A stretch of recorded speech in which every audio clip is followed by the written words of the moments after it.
Well, hello, everybody. I'm Doc Sander. Appreciate y'all joining us today. I think we have a really good lunch with Doc today. I'm very excited about, the two guys who are helping us out with this. And one of the things I think everybody's interested always in is, the search process. We did a little bit about that when we had TopConnect back in June, but I thought it would be a really good idea to really expand on the whole process and really get two guys who are professionals who I have a great deal of respect for and have enjoyed working with throughout the years. First of all, we have Dan Walters from Buffkin Baker, pretty international search firm who has done in a lot of different areas, but clearly has done some really neat things in the sports world. Then, of course, my good friend Jeff Schemmel, who has his organization, who works with Buffkin and Baker College Sports Solutions. And of course, Jeff does a lot of consulting on a lot of different issues. He did a great job here for us at ETSU, doing a Title IX study. He also worked with our president, Brian Nolan, in the search for the I'm kind of trying to remember what conference we're in the Southern Conference commissioner search. So I have those two gentlemen. They'll add a whole lot to to your knowledge about how jobs are actually determined, the whole process that goes along with it. So Jeff and Dan, appreciate you doing this, but let's jump right in here and say, let's just take a scenario. Let's say here, maybe at good old ETSU, we have a basketball coach. Let's do a women's basketball coach. I don't think Brittany Zell, our women's coach, would mind that. Let's say Brittany decides she's going to run for president of the United States and she leaves the job. So I call you, Jeff, and say, hey, we need a women's basketball coach. How would we move forward with that? Well, I think it starts with us having a very detailed conversation about what ETSU is looking for. You all know that typically when coaching changes are made, they're made for one of two reasons. One is that the previous coach isn't getting the job done or is doing such a great job that they've moved on to a better one.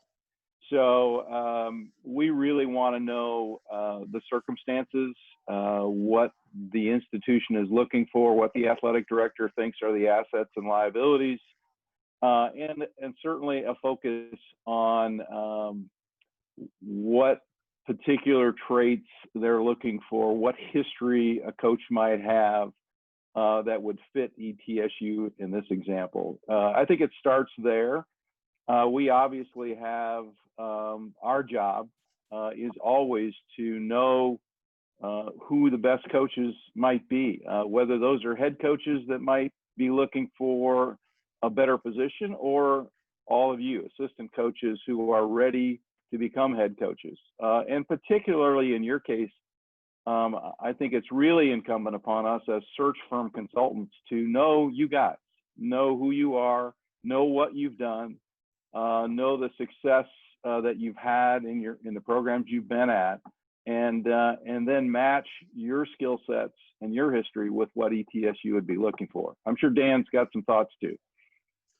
Yeah, first and foremost, Doc, thanks for having us. It's great to be here with everyone, and hope everyone is staying nice and safe these days. So I would touch a little further on maybe that initial conversation, right? First off, that from a search firm perspective, receiving that phone call from someone like Doc, another athletic director, maybe even the president of an institution, and saying, hey, we need some help, is obviously exciting on our side of things, right? That's what pays our bills. So, but then those initial conversations and trying to understand the state of where things are is really important. There may be a chance that we've had some intimate knowledge because we've done another search. Doc mentioned earlier, we did help with the SoCon commissioner search. So, we have a sense of the league. Jim Schaus, who's currently the commissioners, has a long, basketball history. So he might be somebody we'd lean on just to talk about the league and where he sees women's basketball headed and all those different things.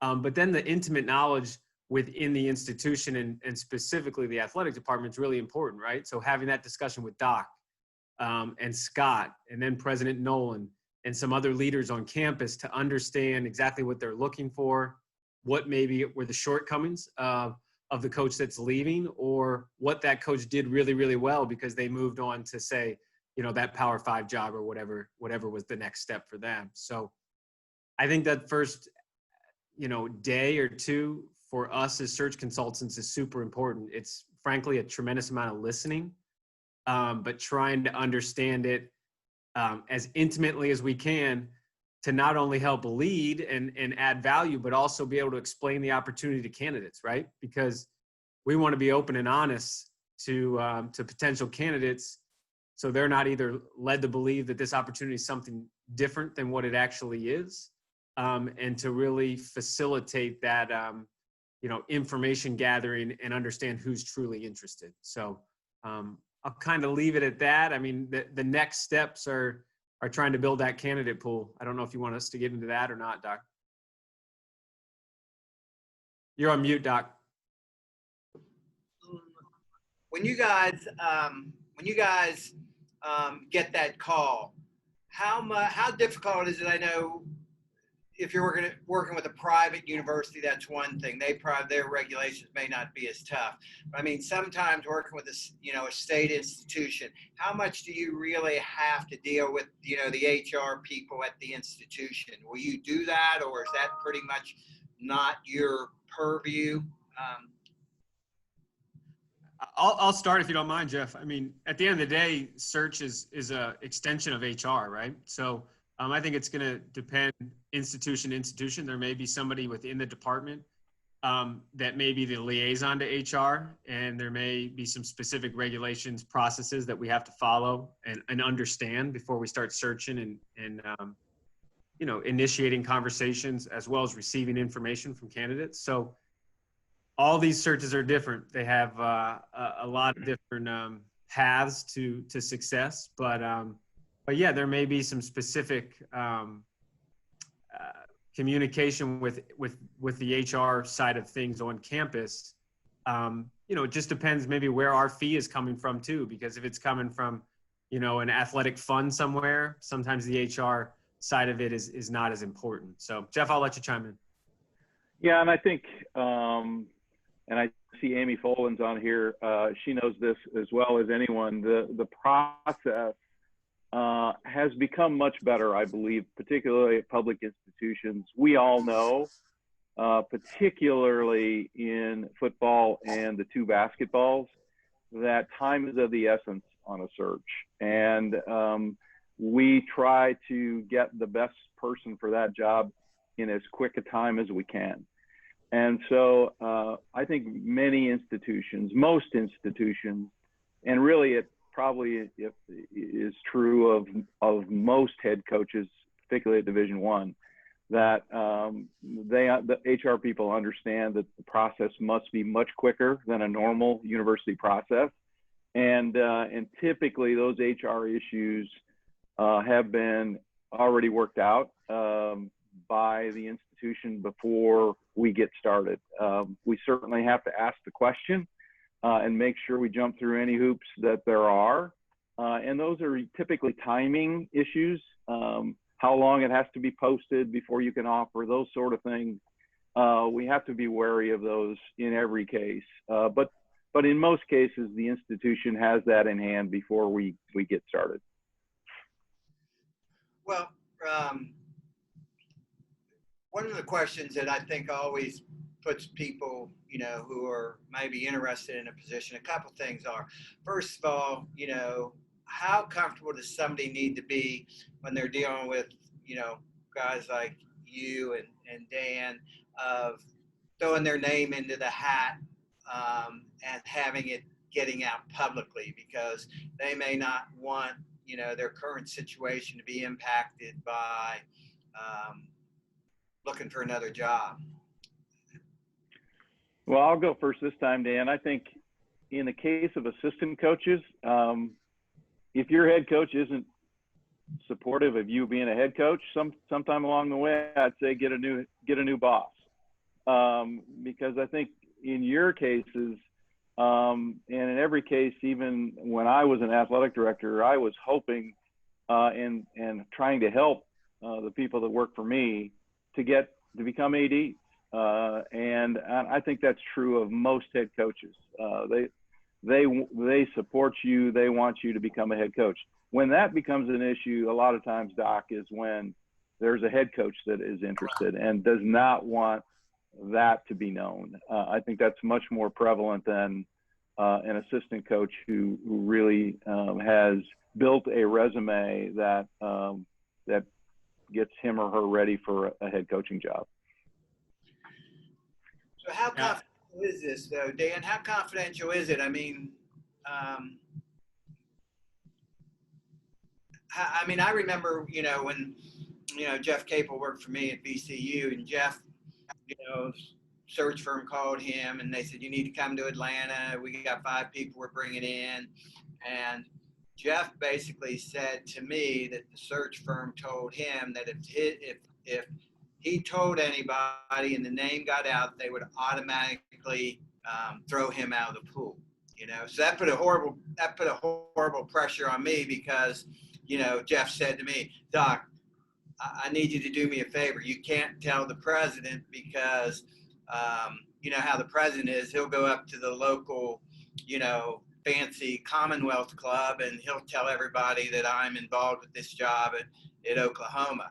So is that kind of common or is that pretty unusual? I think that specific instance is a bit unusual. Of course, like anything, the less people that know something, the harder it is it's going to get out, right? The old kind of, whisper down the lane, although, however you want to phrase it. I think the reality is our job is steeped in confidentiality, right? And so if we can't do things in a confidential manner, that tends to have various kind of hoops you have to jump through or hurdles you have to overcome for that search, right? And so I think on the flip side for the candidate, it is, I think if a firm is involved, they have to trust in that firm that there's going to be a extreme amount of confidentiality. I mean, I've seen where NDAs are used to kind of, make sure that there's a legal document that stands behind that confidentiality. I think that can be important, but at the end of the day, it's got to be your word, right? So I've never been in a situation where I've instructed a candidate like Jeff Capel was, back then, to not be able to tell anyone that they're going to get knocked out of this search. But that may have just been forced on from the client at that point in time. They wanted an incredibly buttoned up search, and sounds like it worked out for Jeff in that instance because he ended up at Oklahoma, right? Yeah, he did. It wasn't good for me because I didn't tell the president. Well, hey, things like that happen. So, how much conversation or how much discussion with the pool of candidates? So we got our job open now. Okay, how is that pool of candidates developed and organized? How do you guys create that pool? Well, I'll go first. There's lots of ways, Doc and coaches. There are, every institution is different in how they want to run the search. In some cases, particularly these days, as you all know, we're doing this these days. And we just finished the Big West commissioner search, and we did the entire search by Zoom. We did every interview by Zoom, starting with 12 candidates. So it's different now than it might have been a year ago, where we really did try to get as much face-to-face as we could. But certainly the initial part of your question, Doc, I think every AD that's looking for a head basketball coach, whether men or women, has a list of candidates in his pocket or her pocket that they would like, that they have interest in. And then our job is to vet those candidates and then add the list of candidates that we think would be good. And that comes with knowing all of you. That comes with knowing the fits that we think you might be good for at a particular institution, and then meld those two together and reach a consensus with the hiring authority, typically the athletic director, and say, okay, how many of these do you want to interview initially? How many steps do you want to take on this process? And as I said, sometimes these go pretty fast. We've been involved in searches where we'll start with 8 interviews, get down to 4, get down to 2, and then pick one. Or I've been in where we've interviewed one person and hired them. So it's all over the map, depending on what the institution's looking for and how fast they want to go. Doc, I'll go back to the beginning of that process. And I think a lot of the perception is, or some of it at least, when a search firm is involved, is that only the people that search firm bring to the table are the ones that really have any traction in the search. Frankly, that's not that's not the case. The reality is that there's probably 4 or 5 different avenues, and that's a rough number, where names come from, right? So let's take ETSU as in this hypothetical women's basketball situation, Doc. So, we know President Nolan well, and he has an affinity for basketball, right? He's been paying attention, maybe knowing that there's going to be a women's basketball opening. So he may have a few names through different people throughout higher ed that he knows, and people throughout athletics. You're going to have some names. Scott Carter may have some names, the current SWA, and maybe even some other people within the athletic department, right? Jeff and I would come to the table with names as well. So those are 5, 6, 7 different avenues. And then our extended network as well, and those other folks' extended network, to really find names, resumes, and people of interest. At the same time, information is going to be flowing our way. And that's really coming from agents and possible candidates and coaches themselves. So, part of our job is to take all this information and continue to streamline it. But there's no question that it's coming from every different direction. And in my opinion, any search professional that says, we come to the table with a list and you're guaranteed to find your coach out of that list of names, they're trying to make it about themselves rather than about a really good process that's thorough and going to be successful at the end of the day.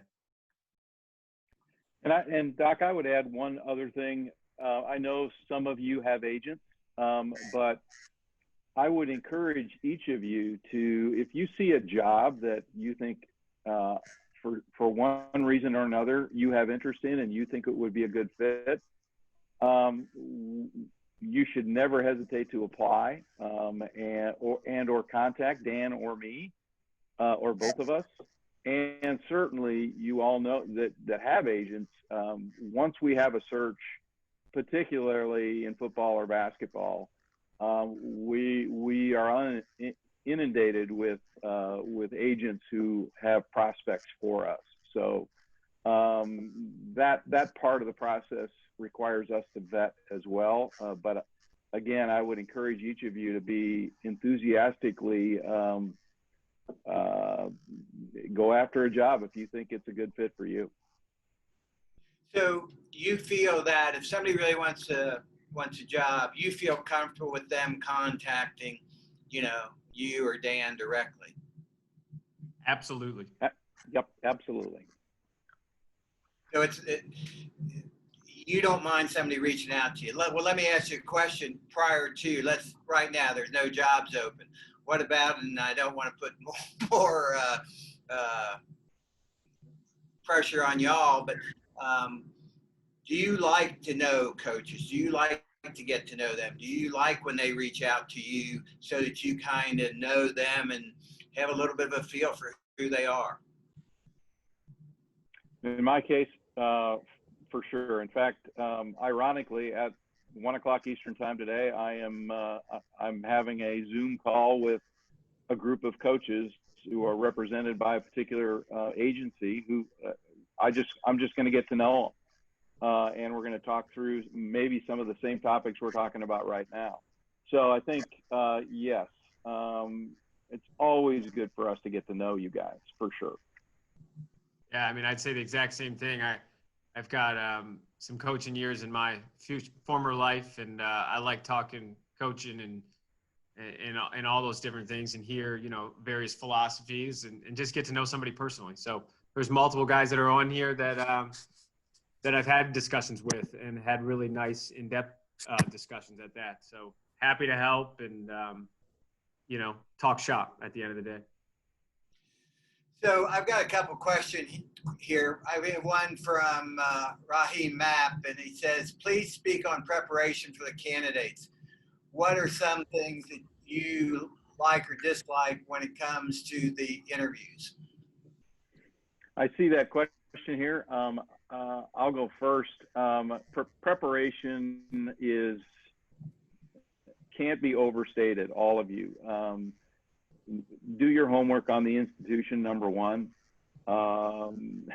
It's not good enough, and I've seen so many interviews where a coach says, well, I am who I am, and I'm really good, so you need me. We start asking questions about the institution that we're representing, and they don't know the first thing. So know the institution. If you're interviewing for a job, you know the people you're in front of, know the history of that program. And then I think number two, and I talk about this all the time, I'm sure that each of you, and you've probably heard me say this, develop your own personal philosophy on how to be successful. We all should be taking notes about what to do and what not to do. We've all seen things that work, and we've all seen things that don't work. And I think particularly in this day and age, with what our country is going through, much of it is how you handle the kids, how you get the most out of the kids, how you handle the crisis or the crises that will undoubtedly come, and how you handle each kid with their background and their history, and how to get the most out of them and have them feel good about you and the program. So developing your own personal philosophy on how to be successful, I think is critical to any interview process, because you're going to get asked that question in some way or another. And I'll go a little bit further. Those are awesome points. I think the best interviews are when people get personal. And so there's nothing wrong with telling personal stories, connecting your philosophy to things that have happened in your past, good, bad, and different, all those different things. I've seen people get pretty emotional in interviews, and I've never seen that go the wrong way, right? There's that human side to it. You obviously have to be yourself, but there's nothing wrong with you know, kind of bearing your soul to some extent, because this job, this profession is so personal, right? I mean, it's an extension of parenting in a way, coaching and all that. So you've got to be emotionally connected and really understand why you do it. And I think the more you can tell personal stories and tell stories about your family and all those different things are really helpful and allow you to connect to whomever that hiring authority is that's sitting across from you. Yeah, I think that's a great point, Jeff and Dan. I mean, I think you got to be yourself. You have to be enthusiastic, but I think you also understand that the people who are making the decisions are human beings, and they kind of want to hear about how human somebody is. So telling personal stories, personal experiences, you know, weaving those into the interviews, I think are always, you know, I think that's always a successful way to go. Doc, I would add one other thing that you made me think of here, as you and Dan both made good points, and that is, don't be afraid to talk about the mistakes you've made. We've all made them. We all make them. And so I think you're going to get a question like that in a typical interview. Give me a situation that you would handle differently now than you did when it happened. I tell this story a lot, but when we were interviewing for a head football coach, who had been let go at a Power 5 institution, and I asked that coach what happened at that institution, and he blamed it entirely on the institution. And yeah, I'm sure that there's some of that was true, but there had to be some mistakes he made as well. And he would not. I eliminated him from the pool because of that answer. You've got to. We all make them. So I think be ready for those questions that say, "Give me a mistake you made. How would you do it differently?" We got another question here from Robert Essen. What percent of the time for a low to mid-major head coach search does the hire come from the search firm's list compared to the AD's short list? I'll start. I think it's hard to put a percentage or an exact figure on that. The perfect scenario is that somebody's name's on both lists, right? That's a pretty good sign, right? And hopefully those lists had not really been revealed prior to maybe that one of those early discussions where, hey, these are some people we think really highly of. Wow, they're on my list as well. That's a that's a good sign, right? I think at the end of the day, the search professionals are working for the athletic department, working for the AD, and working for the institution. So if there's somebody that the AD is really interested in on that quote unquote short list, or that list they've been continuing to cultivate over the last many years, those are people you're going to look at seriously, and you're going to try to get to know and understand their situations the best as possible. So I would say maybe it's half and half. But again, I don't think anyone's keeping score to say, hey, this is where this name came from, or this is where that name came from, or this or that. I think the whole key is to try and find as many highly qualified people that fit the profile that institution, that department is looking for at that exact point in time, right? Because let's remember, what they're looking for today may have been something very different than what they were looking for 27 months ago or 5 years ago, based upon all types of different factors. So the key is finding as many qualified, good people and frankly, diverse. And that's just not talking about the color of their skin, but in their experiences and all kinds of different things that the search committee can really dive into and understand them better and try to figure out maybe even further what they're looking for, right? Because this process can also, a search committee can think, hey, we're looking for this, and they saw a little something different, and they can kind of pivot and change from there too. So I don't mean to not answer the question, but it's a tough one. Jeff? Yeah, and I think all of you need to know that in 100% of the searches we've done as search firm consultants, we do not make the final decision. The hiring authority does, the athletic director does. I think our influence over who gets interviewed is probably at the initial stages of the search, well, certainly much stronger than toward the end. As the search progresses, our power, and that's probably not the right word, to steer the search in a certain direction gets less and less. Once the athletic director or the hiring authority starts interviewing, we simply we become more of logistics people, making sure that the candidates get where they're supposed to go, and we get where they go, and our AD gets where he or she is supposed to go. So I think again, so many times we see in our profession, well, College Sports Solutions hired this person. We did the search for Houston's men's basketball search when they hired Calvin Sampson, and they gave us credit for it. Well, Mack Rhodes hired Calvin Sampson. No one else hired Calvin Sampson. So I think at the end of the day, we get too much credit when it's a good one, and we get too much blame when it's a bad one. Let me ask you a question. How extensive is the background, the background check that you guys do? I mean, do they want you, in a normal search, do they want you to really, really do extensive background search? I'll start, Jeff, if you don't mind. It's quite extensive. The really extensive part doesn't really start to happen in towards the end, Doc. So you have 20 or 30 names, say, at the forefront, coming from all those different avenues that we talked about.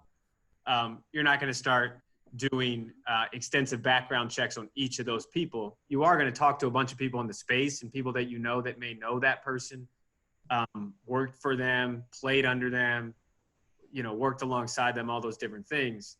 The extensive background checks where you're really looking into, not only criminal history, but a myriad of things are happening on the last few candidates.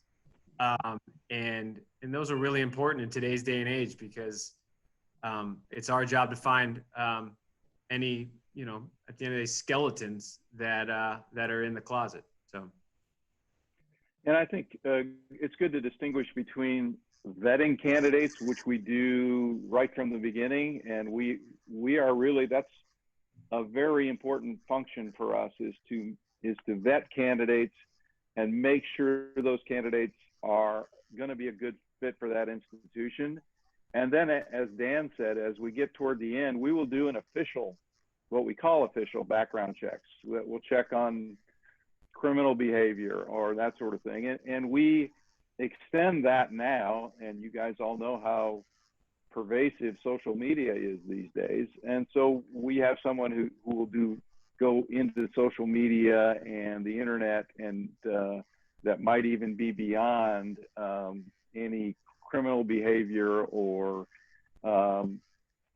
speeding tickets or anything like that just goes to their history a little bit. And we've all seen examples where search firms, and knock on wood, neither Buffkin Baker nor College Sports Solutions has had this issue, but not doing sufficient enough background checks to find something that probably would have eliminated that candidate, but it wasn't found, and that candidate got the job, and then in a few cases that candidate failed, and that was exposed.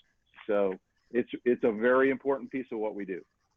So if you're a coach, let's say there's a coach, he's an assistant coach or she's an assistant coach, will you call people maybe in their league that will know them, or maybe somebody that's worked at an institution with that individual? Do you get into that detail, or does it depend on the university that's kind of retained you, whether they want to get to that point? I'll start. I think most of the time the answer to that question is yes, right? I mean, so you're trying to connect the dots of people that we know in the space, and I'm happy to pick up the phone and call somebody that maybe I don't know, right? Or maybe I know somebody that knows someone that knows this coach well. Say, hey, can you introduce me to such and such athletic director or associate athletic director at X institution? I want to talk to them about a search that's being conducted with somebody that either works for them now or has in the past. So yeah, Doc, I mean, I think that's an important part. It's not the be all end all, right? Because it's just, there's some objectivity to some of that, right? And so you got to make sure, you know who you're talking to, and you're broad enough in that, kind of in that vetting. But at the same time, that's part of what we're brought on board to do, and to have many of those conversations to try and understand, who that person is, not only who they are now, but who were they, 6-8 years ago when they were an assistant coach, or when they were, the director of ops, or whatever it may be. And I think that Dan's right. The strong answer, Doc, is yes. And shoot, I've been around so long that there aren't very many places that I don't know somebody, or know somebody who knows somebody. So I hate to pick on Amy again, but if somebody has gone through the University of Texas in their history, I'm probably going to call Amy and ask her about that coach and get an opinion. The people you list on your references, as your references, we'll call them, but we're certainly going to call other people looking at your history, especially if we don't know you well. we're gonna look at your history and call the people we do know at the places you've been. Well, I think that's a good point. Like we always say, if you think the only people that are going to be contacting your reference, you're probably kidding yourself. So I think that's a really strong statement. And there at the end, once you get to the point where pretty much that decision's been made, how much do you guys then work with the coach in the actual development of the employment contract? Do you do that sometimes, or will the university do that more, or do you kind of act as a, kind of a facilitator in that role? Well, I'll comment real quick, and Jeff's better to comment on me, but his Jeff's background with a law degree is really helpful in that side of things contractually.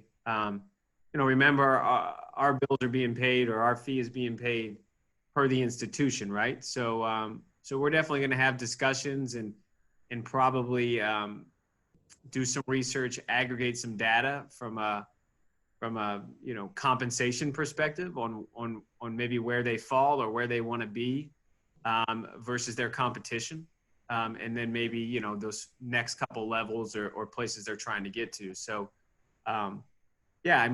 typically the coach has a lawyer or their agent on their side, which is helping them from a contractual standpoint, and then we're helping the institution from a contractual standpoint. But hopefully it's and it typically is, if not always, is a good relationship where we can bounce ideas back and forth and make sure we come up with something good for all parties, right? Those are the best agreements.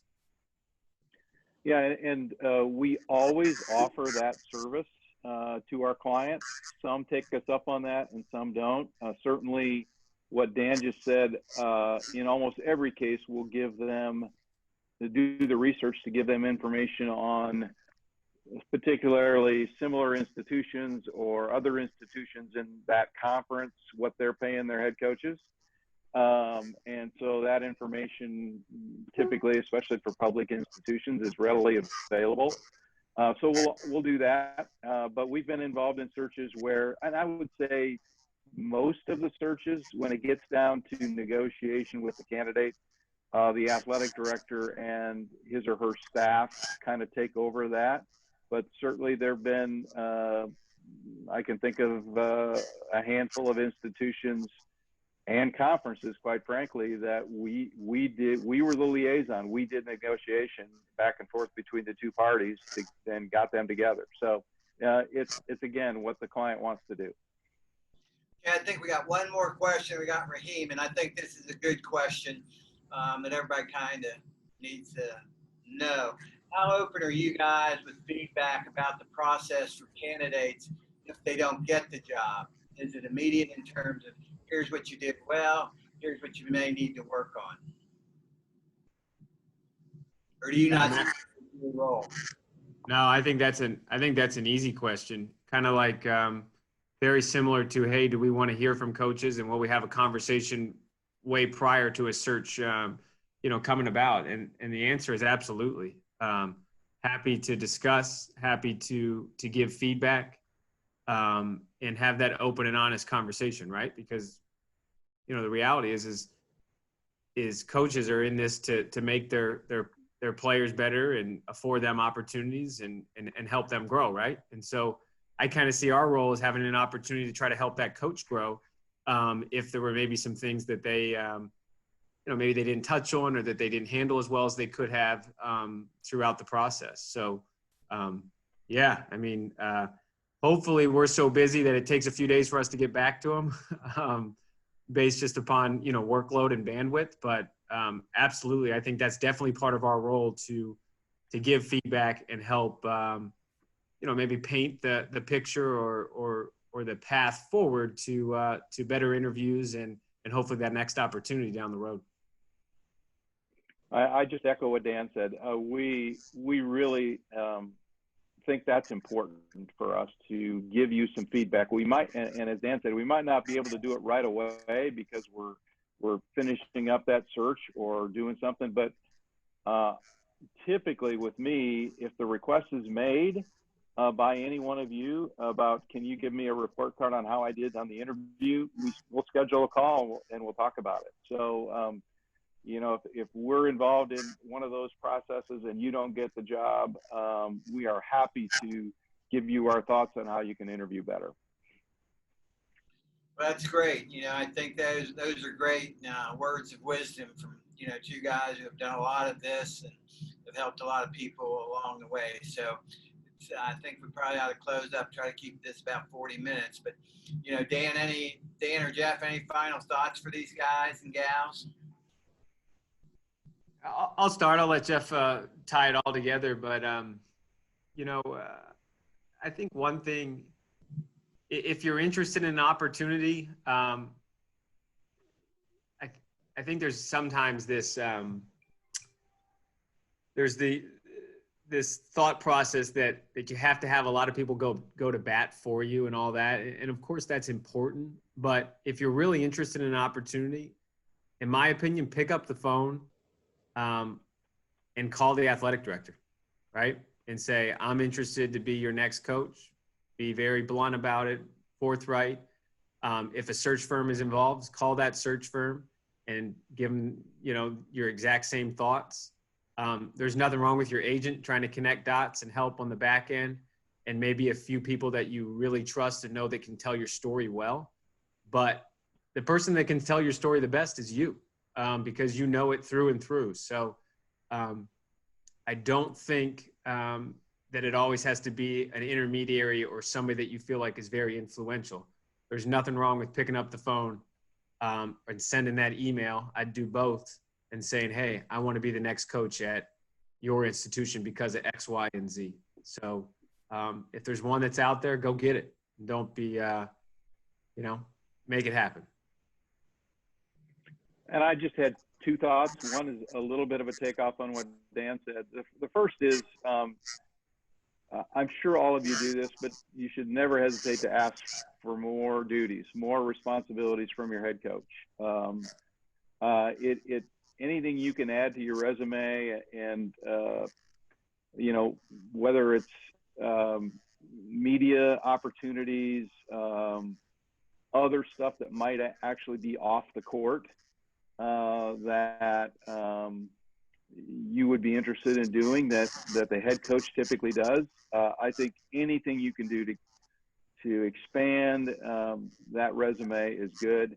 And the second thing is a bit off of what Dan said. In every case, there will be calls made to people that know you. Everybody needs a champion. Everybody needs the go-to person that says, you know what, Coach Pardue at Tulane needs this. He's the right person for this job.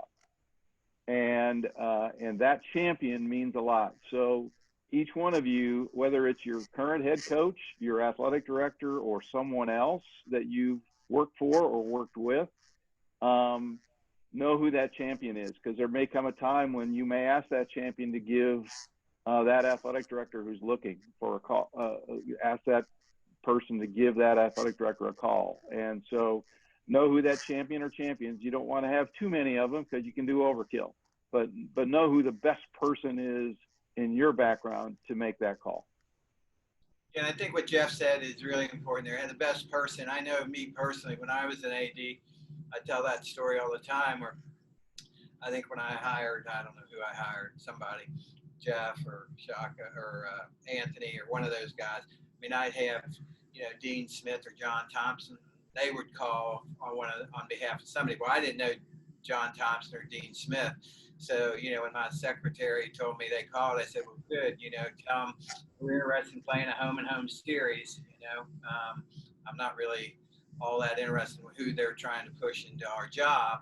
But if it was somebody that I knew and trusted and, you know, really had a relationship with, those are the people that, you know, I really kind of, I kind of listened to. When I hired Forbes, it was kind of, what Buzz Williams said, what Shaka Smart said, what Anthony Grant said, what Jeff Capel said. Those were the people that were important to me because I had great trust in them. So like Jeff said, I think that's an important point. You do need a champion, but make sure, that they have the ability to connect with whomever's making that ultimate decision. So I guess, I really appreciate you guys taking time out to share your thoughts and ideas. And, I don't want to put, more work on you guys, but it's great that you're willing for these folks to reach out and develop a relationship with you. So I think, that's a real positive. So thanks so much. And I guess we're going to shut this down.